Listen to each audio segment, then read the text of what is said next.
रहीम अस्सलाम वालेकुम नाज़रीन, आप यूट्यूब चैनल देख रहे हैं। मैं इमरान ख़ान हूँ। सबसे पहले हम जो सबसे बड़ी डेवलपमेंट है उस पर बात करते हैं। पाकिस्तान, सऊदी अरब और तुर्की का मुआहदा हो गया। ये एक दिफाई मुआहदा है। इसमें तैयब अर्दगान ने भी एक स्टेटमेंट दिया। लेकिन क्या इस मुआहदे से पाकिस्तान के मसाइल हल होंगे?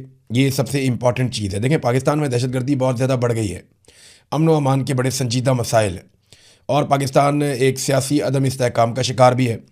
आसिम मुनीर साहब की जो सबसे पहली रिस्पॉन्सिबिलिटी है या सबसे अहम जो जिम्मेदारी है वो पाकिस्तानियों और पाकिस्तान की हिफाजत है, जिसमें वो नाकाम रहे हैं। जो बलूचिस्तान की सूरत है वो आपके सामने है। इतनी कत्लो गारतगिरी पाकिस्तान में 15 साल में नहीं हुई जितनी कत्लो गारतगिरी गुज़िश्ता 2 सालों में हुई है। पाकिस्तान में दहशतगर्दी के बड़े बड़े वाक़यात हुए और पाकिस्तान बदकिस्मती से दहशतगर्दी से मुतासरा ममालिक की जो एक लंबी फहरिस्त है उसमें पहले नंबर पर आके खड़ा हो गया। ये टॉप के ऊपर पाकिस्तान खड़ा हुआ है। एक आधा मुल्क और है, उससे कोई जानता भी नहीं है। तो पाकिस्तानियों की हिफाजत में वो किरदार वो अदा नहीं कर पाए जो उन्हें करना था। हाँ, भारत के साथ एक लड़ाई में पाकिस्तान एयरफोर्स ने भारतीय तैयारे गिराए थे, लेकिन 1 इंच भी ज़मीन पाकिस्तानी फ़ौज ने वहाँ पे फतह नहीं की। फिर भारत ने हमारा पानी रोका हुआ है।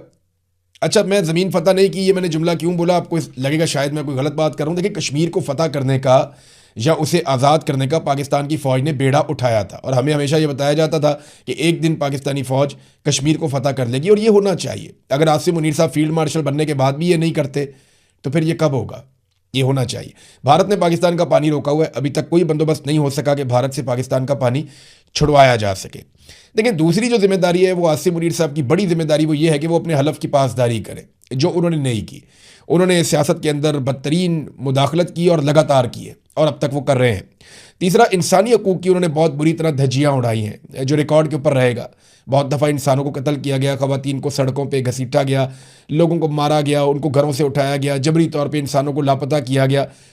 तो जो धज्जियाँ इंसानी हकूक़ की उड़ाई गई आसिम मुनीर साहब के दौर में उनकी ईमा पे, उसकी भी कोई मिसाल नहीं मिलती। तो पाकिस्तान को इसका फ़ायदा कैसे होगा सऊदी अरब से और तुर्की से मुआहदा करने पर?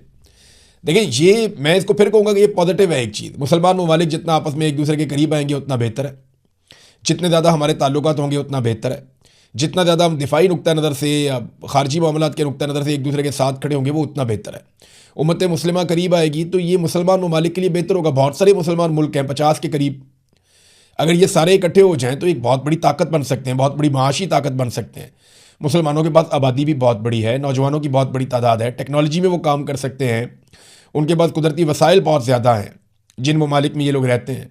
फिर खुराक पैदा करते हैं बहुत सारे मुसलमान ममालिक और बड़े पैमाने पर करते हैं। तो ये बहुत बहुत हद तक खुद कफील हो सकते हैं। बहरहाल ये पाकिस्तान के मसाइल का हल क्या इससे हो जाएगा? एक बात आपको क्लियर करनी चाहिए कि ये जो मुआहदा है ये अमरीकी मफादात के ख़िलाफ़ नहीं हो सकता, क्योंकि तुर्की के भी बड़े अच्छे ताल्लुकात हैं अमेरिका के साथ। हमारे फील्ड मार्शल की जो है उसको वो कहते हैं डोनाल्ड ट्रंप के माई फेवरेट फील्ड मार्शल, तो ये भी अमेरिका के साथ बेहतरीन ताल्लुकात रखे हुए हैं। शहबाज शरीफ तो ना 3 में है ना 13 में। और सऊदी अरब जो है वहाँ पे अमरीकी अड्डे हैं बाकायदा। उन्होंने अपनी ज़मीन के ऊपर अमेरिका को अड्डे दे रखे हैं और बहुत पैसा खर्च करते हैं। तो असल मसला ये नहीं है कि अमरीकी मफादात के ख़िलाफ़ ये इत्तेहाद लड़ेगा। यानी अगर आपको किसी को ये लगता है कि भारत के साथ लड़ाई हो जाएगी और सऊदी अरब और तुर्की मिलकर भारत को मारेंगे पाकिस्तान के साथ, तो ये आपकी खाम ख्याली है। और अगर आपको ये लगता है कि यूनान के साथ तुर्की लड़ेगा और सऊदी अरब और पाकिस्तानी फ़ौजी वहाँ पे जाएंगे और जाकर लड़ेंगे, तो ये भी आपको मेरे ख्याल में गलत फहमी है। सऊदी अरब के पास बहुत सारे पैसे हैं, बहुत सारा फ्यूल है और वो बहुत अमीर मुल्क है। वो अमेरिका को बहुत पैसा देता है अपने दिफा के नुक्ता नज़र से। अमरीकी हथियार जगह जगह सऊदी अरब में इंस्टॉल हुए हैं और उनके लोग अमेरिकन से ट्रेनिंग भी लेते रहे हैं। तो अमेरिकन वहाँ पे अपने अड्डे लेकर मौजूद हैं। वो सऊदी सरजमीन की हिफाजत के लिए अपने बेहतरीन हथियार इस्तेमाल करते हैं, जिनके बदले में वो बहुत पैसा भी लेते हैं। तो ये मामला मुझे ऐसा लगता है कि ईरान और यमन की तरफ जाएगा। सऊदी अरब को यमन से ख़तरा रहता है हौसियों की जानिब से, फिर ईरान के साथ भी उनके हालात बिगड़ते रहते हैं। तो क्या ये मुमकिन है कि इसराइल से लड़ पड़े ये इत्तेहाद? तो ऐसा दिखाई नहीं देता, क्योंकि उसमें अमेरिका पड़ जाएगा। अगर ये इत्तेहाद अमरीकी मफादात के ख़िलाफ़ होता तो अब तक डोनाल्ड ट्रंप का या अमेरिका का स्टेटमेंट आ चुका होता। और अगर ये खिलाफ हुआ तो याद रखिएगा आने वाले दिनों में ये स्टेटमेंट आ भी जाएगा। इसके अलावा मैं आपको याद दिलाऊं कि एक 40 से ज़ायद मुसलमान ममालिक की एक फ़ोर्स बनाई गई थी जिसमें पाकिस्तान भी था और सऊदी अरब की क़यादत में वो बनाई गई थी। उस फोर्स का जो सरबराह रखा गया था, जिसकी कमांड में थी वो फोर्स, वो जनरल राहील शरीफ जो पाकिस्तान के साबिक आर्मी चीफ हैं, वो उसकी क़यादत कर रहे थे। वो फोर्स कहाँ गई, उसने क्या कारनामा किया, अभी तक कुछ पता नहीं चला। अमेरिकन एस्टेब्लिशमेंट इस मुआहदे को कैसे देखती है, ये बहुत इंपॉर्टेंट है। उनकी मिलिट्री बेसिस पहले ही मैंने आपको बताया कि वो सऊदी अरब में है। वो बहुत पैसा इकट्ठा करते हैं इस खित्ते से, सऊदी अरब से और दीगर अरब ममालिक से। अब अगर इसी तरह के मुआहदे बाकी अरब ममालिक भी कर लेते हैं तो अमेरिका का जो बहुत बड़ा एक यहाँ पे माली फ़ायदा है उसको चोट लग सकती है। जैसे कि तुर्की के सदर जो रजब तैयब एर्दोगान है, उन्होंने बड़ी बैलेंस्ड स्टेटमेंट दिया इस मुआहदे के बाद। यानी उन्होंने कहा कि आज हमने सऊदी अरब के वली अहद और वज़ीर आज़म मोहम्मद बिन सलमान की पुरखलूस दावत पर मक्का मुकरमा का दौरा किया था। अपने दौरे के दौरान मैंने अपने अजीज़ भाइयों सऊदी अरब के वली अहद मोहम्मद बिन सलमान और पाकिस्तान के वज़ीर आज़म शहबाज शरीफ से मुलाकात की। हमने तीनों ममालिक की हैसियत से मुश्तरका दिफाई मुआहदे पर दस्तखत किए हैं और साथ उन्होंने कहा कि इज्तमाही दिफाई सलाहियत पर मबनी ये मुआहदा हमारे सिक्योरिटी और दिफाई ताउन को आगे बढ़ाने, दिफाई सनत में मुश्तरका मनसूबे तैयार करने और दहशतगर्दी के खिलाफ जंग में मुआवन साबित होगा। और एक बात हमें जहन में रखनी चाहिए कि अगर ये इत्तेहाद कहीं ईरान से लड़ने जा रहा है तो बहुत नुकसान हो जाएगा खित्ते में। उसकी वजह मैं आपको ये बताता हूँ कि अमेरिका तो बहुत दूर से लड़ने आया था। कोई भी ईरानी मिसाइल अमेरिका में जाकर नहीं लगा। उनकी अपनी आबादी, उनका अपना मुल्क, उनकी जो जोग्राफियाई सरहदें हैं उनके अंदर वो महफूज हैं। लेकिन तुर्की और पाकिस्तान दोनों के बॉर्डर ईरान के साथ लगते हैं और ईरान पहले ही सऊदी अरब में अमरीकी अड्डों पे हमले कर चुका है। लिहाजा ये इत्तेहाद ईरान के खिलाफ, मुझे ऐसा लगता नहीं है कि कोई ऐसी जंग होगी या लड़ाई हुई, लेकिन हुई तो बड़ी तबाहकुन होगी। ये बात हम सबको अपने जहन में रखनी चाहिए। तो अब्बास इराक्ची का और मैंने तैयब एर्दोगान का दोनों के स्टेटमेंट्स आपके सामने रख दिया। पाकिस्तान तहरीक इंसाफ की जानिब आते हैं। पाकिस्तान के अंदर इंटरनल पॉलिटिक्स पे हम बात करते हैं। पीटीआई को अपने लोगों को अब मुतमईन करना चाहिए। देखें, जो सोशल मीडिया के ऊपर आवाज़ उठ रही है कि 2 महीने का टाइम क्यों दिया, तो 4 दिन तो गुजर गए, बाकी भी गुजर जाएंगे। दिन जितने भी हो ना वो गुजर जाते हैं। आप इसको कितना भी लंबा करें, इमरान खान साहब ने 3 साल की जेल काट ली है। ये 2 महीने भी एक दिन गुजर जाएंगे। लोगों को क्लैरिटी होनी चाहिए कि 2 महीने के बाद 27 सितंबर को एक्चुअली सुहेल अफरीदी करने क्या जा रहे हैं। क्या वो एक बहुत बड़ा लॉन्ग मार्च लेकर इस्लामाबाद की तरफ मार्च करेंगे, या वो खैबर पख्तूनख्वा को बंद करेंगे, या वो बड़े पैमाने पर स्ट्रीट मूवमेंट के नतीजे में मुल्क को लॉकडाउन करेंगे, या वो इस्लामाबाद की तरफ एक इस किस्म का जुलूस लेकर जाएंगे जैसा पहले नहीं गया। देखिए, अगर तो ये गाड़ियों में जाएंगे तो वो गाड़ियां तोड़ देंगे, वो पहले की तरह होगा।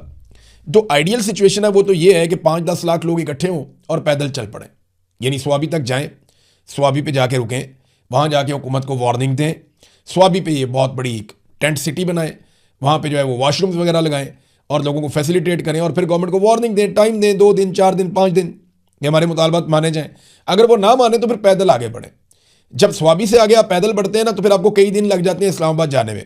और याद रखिएगा, अगर आप पैदल आगे बढ़ते हैं और आपके पास सिर्फ ट्रैक्टर ट्रालियाँ हैं जिनके ऊपर आपका खाना आ रहा है पक पक के, फिर तो आपको मसला ही कोई नहीं है। लोगों को खाना खिलाएं, आगे आहिस्ता आहिस्ता आगे बढ़ते जाएं। अक्टूबर का महीना मौसम में बेहतरीन होता है, उसमें आप खुले आसमान के नीचे भी रह सकते हैं अगर बारिश ना हो तो आर्जी बंदोबस्त भी किया जाता है। टेंट वगैरह भी आप साथ रख सकते हैं ट्रैक्टर ट्रॉलियों के ऊपर। अब ट्रॉलियों को तो नहीं तोड़ सकता, उनके तो शीशे होते ही नहीं है। तो ये एक हो सकता है कि अगर 100-150 ट्रैक्टर ट्रालियाँ साथ ले लें, उनके अंदर खाने पीने का सामान, देगे शेगे बाकी चीज़ें रख लें, 200-250 ट्रैक्टर ट्रालियाँ हो जाए, ज़्यादा भी हो सकती हैं, और लोगों को लाखों की तादाद में पैदल चलाकर इस्लामाबाद की तरफ ले जाया जाए तो ये हुजूम एक मुसीबत बन जाएगा। गाड़ियों पे, मोटरसाइकिलों पे आप एक दिन में पहुंचने की कोशिश करते हैं तो वो एक दिन में शो खत्म हो जाता है। हुकूमत को भी पता होता है पूरी फोर्स को एक दिन में इस्तेमाल करो, लेकिन इस्लामाबाद ही अगर आप 2 हफ्ते में पहुंचते हैं और स्लो जाते हैं, रास्ते में आप बैठ जाते हैं, फिर आहिस्ता आहिस्ता आप आगे बढ़ते हैं, तो ये बहुत बड़ी मुसीबत बन जाएगी, बहुत बड़ी मुसीबत बन जाएगी पाकिस्तान की फेडरल गवर्नमेंट के लिए। वो इतना प्रेशर, इतना दबाव वो ले नहीं पाएंगे। तो पाकिस्तान तहरीक इंसाफ को जो भी हिकमत अमली है वो फौरी तौर पे बनानी चाहिए। आज चौथा दिन, अभी तक कोई कार्रवाई मैंने देखी नहीं, कोई एक्टिविटी मैंने देखी नहीं। और तैयारियां अगर करनी है तो तेज़ करनी पड़ेगी। जगह जगह जलसे करें, जगह जगह कॉर्नर मीटिंग्स करें, बहुत सारी कमेटियां बनाएं, जो नौजवानों की मेंबरशिप है उन्हें तेज़ करें। जिन नौजवानों को जिम्मेदारियां देनी है उनको बताएं कि जनाब आपकी ये रिस्पॉन्सिबिलिटी है, आपकी ये रिस्पॉन्सिबिलिटी है, आपने यहाँ ड्यूटी करनी है, आपने यहाँ ड्यूटी करनी है। हर 10 नौजवानों के ऊपर एक नौजवान को इंचार्ज बनाए। ये सारा कुछ जो है ना वो ऑर्गेनाइज तरीके से होगा तो फिर आप मुकाबला कर पाएंगे, क्योंकि जो पाकिस्तान की मिलिट्री एस्टेब्लिशमेंट है वो ऑर्गेनाइज तरीके से ये लड़ाई लड़ती है। अगर ये पॉलिटिकल लड़ाई होती तो पॉलिटिकल पार्टियां कब की आपस में फैसला कर चुकी होती, लेकिन क्योंकि ये मिलिट्री एस्टेब्लिशमेंट के साथ लड़ाई है, यहाँ एजेंसियां इन्वॉल्व हो जाती हैं, पाकिस्तान की फौजी जर्नैल जो है वो इस सियासत के अंदर इन्वॉल्व हो जाते हैं, तो यहाँ बहुत प्रोपेगेंडा भी होगा, ताकत का ब्रूटल इस्तेमाल भी हो सकता है। लेकिन अगर इत्तेहाद और इत्तफाक के साथ जाएं तो बगैर गोली चले, बगैर खून बहे बहुत बड़े टारगेट अचीव किए जा सकते हैं, लेकिन तादाद बड़ी होनी चाहिए पाकिस्तानियों की। तो ये नादरीन, पाकिस्तान तहरीक इंसाफ को अभी इसके ऊपर देखें, आइंदा आने वाले दिनों में आहिस्ता आहिस्ता ये इख्तलाफात खत्म होते जाएंगे। मैंने बतौर पॉलिटिकल पार्टी मैंने बड़ा स्टडी किया पीटीआई को, ये अभी लड़ रहे हैं ना, थोड़े दिनों के बाद जैसे जैसे ये दिन करीब आएंगे ये इकट्ठे होना शुरू हो जाएंगे। तो वो जो तरामीम है मुतफ़क़ा तौर पे मंजूर कर दी गई हैं, लेकिन अच्छी बात यह है कि मुराद और इस्तेहकाक एक्ट 2026 की तरामीम में से ब्लू पासपोर्ट वाली जो शिक है, जो मुतनाज़ है, जिसको पाकिस्तान तहरीक-ए-इंसाफ ने बड़ा ज़ोर लगा के मुखालफत की थी, उसको निकाल दिया गया। देखिए कितनी पॉजिटिव बात है। अवाम की बात अगर किसी पॉलिटिकल पार्टी में या किसी हुकूमत में मानी जाए तो ये बहुत अच्छा साइन है, इससे जमहूरियत आगे बढ़ती है। तो PMLN को देखें, परवाही नहीं होती, जो मर्जी कर लेते हैं। जरदारी साहब को कोई परवाह नहीं, उन्होंने सिंध का पानी दे दिया, चोलिस्तान में ले जाओ, नहरें निकाल के आप वहाँ पे जाके इस्तेमाल कर लो, किसी से पूछा ही नहीं। जो दिल करता है खरीद लेते हैं, कभी जहाज़ ले लेते हैं, कभी कुछ ले लेते हैं। ये जो मर्जी करें, जिसको मर्जी मिनिस्टर लगाएं, जिसको मर्जी जिस मर्जी ओहदे पर बिठाएं, इनको सवाल नहीं किया जा सकता। जब सवाल कोई नहीं कर सकता तो फिर इन्हें जवाब देना भी नहीं होता। तो ये अपनी मनमानी करते हैं। लेकिन PTI के अंदर ये कल्चर है फ़िलहाल। ये माजी में पीपल्स पार्टी में ये कल्चर हुआ करता था, बड़ा शानदार कल्चर था, लेकिन जरदारियों का जब कब्ज़ा हुआ तो वो बिल्कुल कल्चर तब्दील हो गया। अब PTI में है कि वो मुज़ामत करते हैं लोग और मुखालफत करते हैं गलत चीज़ की। तो ये गलत चीज़ जो है, इसको रोका गया। क्रेडिट गोज़ टू आम कारकुन जो है पाकिस्तान तहरीक-ए-इंसाफ का, ये उसका क्रेडिट है। नाज़रीन, बिलावल ने गुज़िश्ता 4 दिनों में ना 4 अलग अलग तरह के स्टेटमेंट दिए। इसका मतलब पता है कि इनके पास अपना कोई बयानिया ही नहीं है। और बयानिया इसलिए नहीं है कि इस वक्त ये जालिम के साथ खड़े हुए हैं और मजलूम जो है उसको कुचलने में अपना किरदार अदा कर रहे हैं। याद है ना वो ब्रूट मेजॉरिटी, डंडे वाली जमहूरियत, फिर जरदारी का कहना कि हम एस्टेब्लिशमेंट के हाथ मजबूत करेंगे। ये सारा गंद इन्होंने ही मारा हुआ है, बिलावल जरदारी ने और आसिफ जरदारी ने। तो 4 दिनों में 4 अलग अलग किस्म के बयान दे चुका। कोई बयानिया है ही नहीं इनके पास। पहले कहते टिक टॉक आपका जो है वो काउंटडाउन शुरू है, फिर बाद में कहता है वज़ीर आज़म बहुत अच्छा है, ये अपना टाइम पूरा करेगा। यानी कभी ये कुछ कहता है, कभी कुछ कहता है, फिर कहते हैं जी मेरे पाँव में आप लोग पड़ेंगे, फिर कहते हैं मेरी तो लड़ाई नहीं है, लड़ाई तो लाहौर और इस्लामाबाद की है। यानी ये तो लड़ाई हो रही है मरीम नवाज या नवाज शरीफ की, शहबाज शरीफ के साथ, ये तो आपस में लड़ रहे हैं, मेरी तो लड़ाई नहीं है। तो बिलावल के पास कोई बयानिया, कोई स्टेटमेंट, कुछ भी नहीं है, ना कोई कारकर्दगी है जिसकी बुनियाद के ऊपर ये अगले इलेक्शन में जाए और बनना है जनाब को वज़ीर आज़म। ये कैसे हो सकता है? नाज़रीन, पेट्रोलियम मसनूआत की कीमतों के हवाले से एक डाटा मेरे पास आया और ये हमारे सहाफ़ी हैं उबैदुल्ला आबिद, उनकी वॉल से है। फैक्ट है, आप चेक भी कर सकते हैं गूगल पे जाके, ये ऐसे ही है। पाकिस्तान में जो है ना वो गुज़िश्ता 2-2.5 माह में, 3 माह में पेट्रोलियम मसनूआत की कीमतें बहुत तेज़ी से बढ़ाई गई। कम भी की, बढ़ाई भी हैं, लेकिन जब से जंग हुई है हमने तो कीमतें बहुत तेज़ी से बढ़ाई। और डीजल की कीमत जो है वो कितनी ऊपर लेकर चले गए, पेट्रोल की कीमत कितनी ऊपर लेकर चले गए। सिर्फ 15 दिन में हमने 70 रुपये कीमत बढ़ा दी डीजल की। लेवी हम लगातार बढ़ाते चले जा रहे हैं। क्या आपको पता है कि भारत में पेट्रोलियम मसनूआत की कीमतों में आखिरी बार जो इजाफा हुआ था वो 15 मई को हुआ था। जून, जुलाई, ये अगस्त आ गया, यानी 3 महीने पहले वहाँ पे एक आखिरी इजाफा हुआ था भारत के अंदर और पेट्रोलियम मसनूआत की कीमत में, और वो 3 रुपये का इजाफा हुआ था। सिर्फ 3 रुपये उन्होंने पेट्रोल बढ़ाया था 3 महीने पहले, फिर नहीं बढ़ाया उन्होंने।